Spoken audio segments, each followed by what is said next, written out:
saludo a mi querido Manuel Somoza, presidente de inversiones de Cibanco. Es un gustazo, mi querido Manuel, verte, escucharte aquí en ¿Qué tal, Fernanda? Bueno, ¿qué piensas que haga hoy Banco de México con las tasas de intereses? No sé si llorar. No, ¿Cómo la mira, ves? digo, como todo tiene dos puntos de vista. Para los inversionistas, pues es buenísimo que la tasa de referencia Banco de México la haya subido en 2 años al 7,5%, porque hoy la gente que ahorra con nosotros se está ganando entre el 7,75 y el 8%, ¿no? Cuando hace 2 años el rendimiento era del 3%. O sea que para todos los inversionistas la noticia es muy buena. Para los que deben dinero o necesitan dinero o tienen que pedir prestado dinero, bueno, pues la noticia no es buena porque evidentemente a tasas del 7,5 más lo que tiene que cobrar de margen el que está prestando el dinero, bla, bla, bla, pues el dinero se convierte en algo caro y eso lastima al consumidor y lastima el proceso económico. Hoy Banco de México tiene reunión. Es una reunión que se lleva más o menos una vez al mes, donde él tiene que decir cuál es la tasa de referencia. Y quiero ser muy claro, es una tasa de referencia que él pone para los títulos gubernamentales de cortísimo plazo. Y ya luego todo el mercado se ajusta a ello de distintas formas.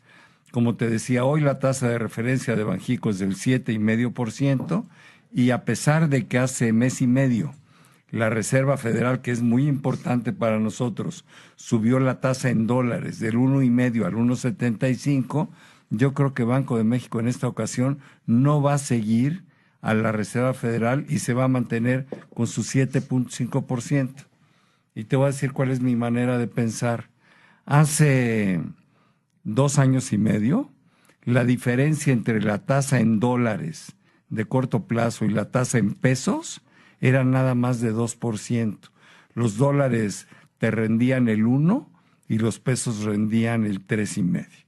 O sea, la diferencia era del 2, perdón, los dólares 1,5 y los pesos 3,5. La diferencia entre la tasa de peso y la tasa de dólares era de 2%. Sin embargo, hoy esa diferencia es de 5,75.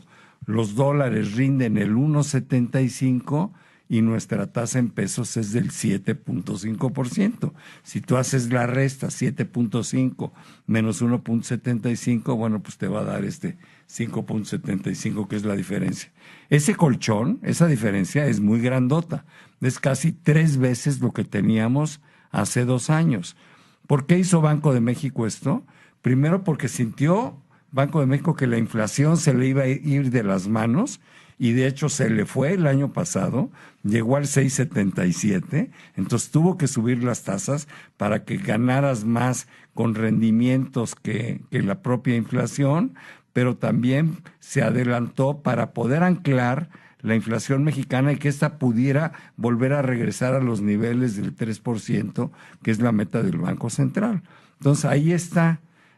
Salió la inflación esta semana y salió la inflación de marzo en 0,32. Esto quiere decir que la de los últimos 12 meses se bajó al 5,04, viene del 6,77 hasta el 5,04 y creemos que se va a ir bajando paulatinamente hasta niveles del 4% en diciembre, siempre y cuando, ojo, en la segunda parte del año no pase algo catastrófico en la economía mexicana.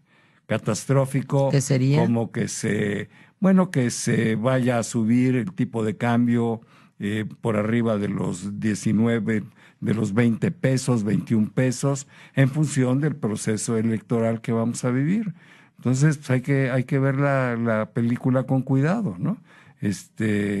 Yo creo que de aquí a diciembre, de aquí a julio, Banco de México no va a subir la tasa, o a lo mejor si lo hiciera, lo haría en 1/4 de punto, del 7,5 al 7,75, y a lo mejor se aguanta sin subirla, y después de las elecciones, pues hará lo que tenga que hacer en función de quién quede.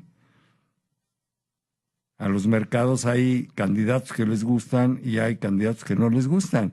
Y para hablar claro, en los mercados ven bien a José Antonio Meade, ven bien a Ricardo Anaya, los mercados no quieren a Andrés Manuel López Obrador. ¿Y por qué no lo quieren?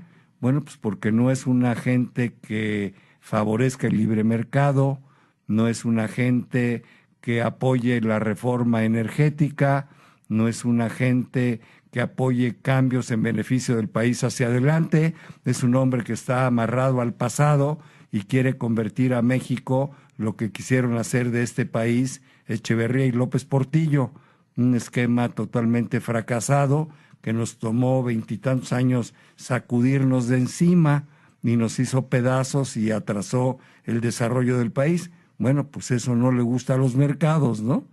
Entonces vamos a esperar a ver qué pasa. ¿Cómo se mueven los mercados en ese sentido? ¿Se desploman? ¿Se van al cielo? ¿Qué significa se mueven los mercados? Bueno, si hablando de estos tres candidatos que estás mencionando. Si la elección, si el que resulte ganador no es del gusto del mercado, pues se puede devaluar el peso en forma importante, se pueden subir las tasas de interés como consecuencia de lo primero, se puede reducir el ritmo de crecimiento económico del país porque los inversionistas se van a retener, no van a querer invertir hasta saber cuáles son las nuevas reglas del juego que ponga este individuo, etcétera, ¿no? El otro día leí algo muy interesante de Catón que me encanta porque es un gran filósofo, ¿no? Dice, normalmente les exigimos a los candidatos que cumplan sus promesas en caso de llegar a triunfar.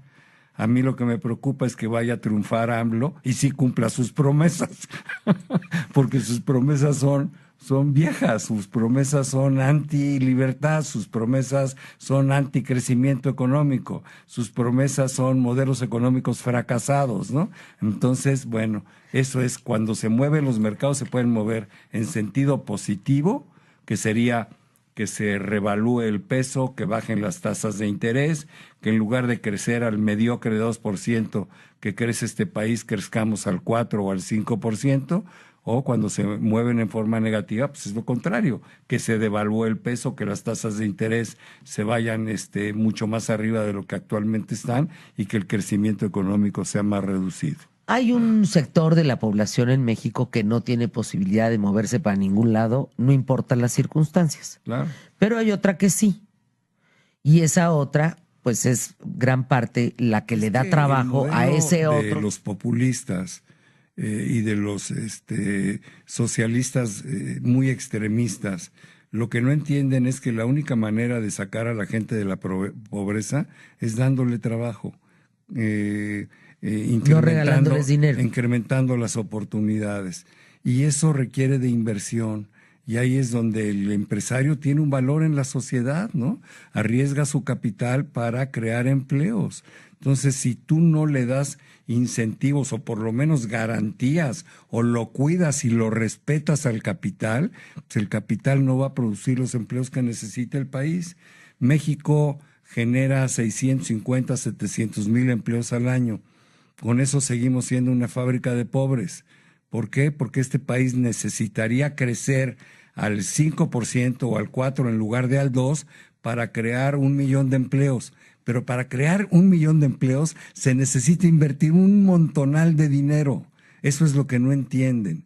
Y ese dinero, ¿quién lo va a poner? Lo tiene que poner la iniciativa privada, porque en el modelo anterior el dinero lo ponía el gobierno, entre comillas, pidiendo prestado, y al final que fue un fracaso brutal. El gobierno fue el dueño de la economía en la época de López Portillo y de Echeverría. Ponían precios fijos a las cosas, dizque para que la gente no sufriera con la inflación. Eso hacía que las empresas quebraran, porque no puedes mantenerte con precios congelados. El gobierno tomaba las empresas, se adueñaba de ellas y luego dizque las manejaba, y lo único que nos costó fue fortunas, montones y montones de dineros tirados a la basura en un proceso que no sirvió, no solo porque sean malos administradores, que son pésimos administradores, pero además una buena parte de eso también se lo robaban. Entonces, todas esas empresas que en un momento dado llegaron a ser del Estado, lo único que eran era engrandecían el botín político que representaba para el PRI de aquel entonces el tener un gobierno tan poderoso y tan participativo en la parte de inversiones que le corresponden a la iniciativa privada. Manuel Somoza, para despedirnos el día de hoy y que nos des los datos, los números de Cibanco, es muy importante lo que estás diciendo. Hoy México puede salir adelante gracias a la iniciativa privada. ¿Es correcto lo que estoy diciendo? Bueno, sí, y a todos. Claro, la iniciativa privada juega un papel importantísimo. Mucho más importante que lo que el dinero del gobierno, pues. Es la que genera los empleos. El gobierno. El aeropuerto, por ejemplo. El gobierno genera empleos, claro que genera empleos en la burocracia normal que se necesita, pero pones un buen ejemplo. El aeropuerto, no soy especialista, por lo que he leído, va a necesitar la contratación de 160,000 gentes y una vez que esté andando va a generar 450,000 puestos de trabajo. Eso es un polo de desarrollo, eso es riqueza, eso es bienestar, eso es que las gentes que viven en los alrededores y trabajen ahí van a tener mejores condiciones de vida, ellos y sus hijos. Eso es lo que hay que ver. Lo demás es pura... Los datos, mi querido. No me hagas hablar de política, pues yo no soy analista político. No, te gané. Nada más me calientas. No, pero espérenme, es que es muy importante esto. Normalmente se habla de política, se dice esto, que es el candidato, pero no escuchamos a los hombres de los dineros, a los hombres que conocen las tripas. ¿Tú cuántos años llevas en un tema de economía? 50. Bueno, entonces... ¿por qué no preguntarte a ti, con la experiencia de 50 años, qué significa que gane A, B, C o D? Oigan, claro que es importante. Cada quien en nuestra por supuesto, para poder tomar decisiones. Damos. Me gusta dar mi opinión, nada más así lo tengo que hacer, es lo que le digo a mis clientes, lo que pienso, lo que creo, porque mi función fundamental es proteger el patrimonio de mis clientes. O sea, bueno. Los datos, mi querido Manuel Somoza de Cibanco. Yo creo que es importante en este momento tener tus inversiones bien hechas en pesos para ganar ese 7,5%, 7,75%, 8% y también tener un porcentaje importante en dólares para proteger tu patrimonio, verlo como un seguro ante algo incierto que no sabemos cómo va a terminar.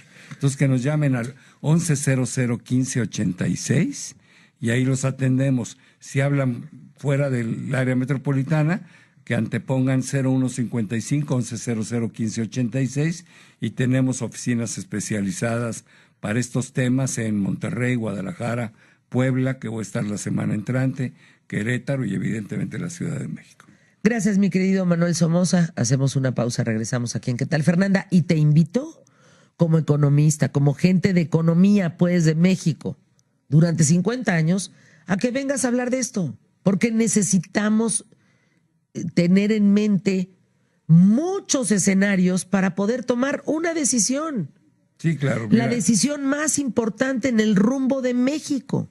Entonces, entre más informados estemos, mejor. Podemos platicar después de los debates. Yo creo que lo importante aquí es que los debates sean serios para que la gente y sobre todo los jóvenes, los que nunca han votado, puedan tener un voto razonado. Pues, y ya que se dejen los candidatos de insultos, de agresiones entre ellos. Que se pongan a dar y propuestas que digan, serias, a ver, ¿no? esta es mi propuesta, claro. Y cómo se ve conforme a la de los otros. Claro. ¿No? Pausa, volvemos. Cibanco presentó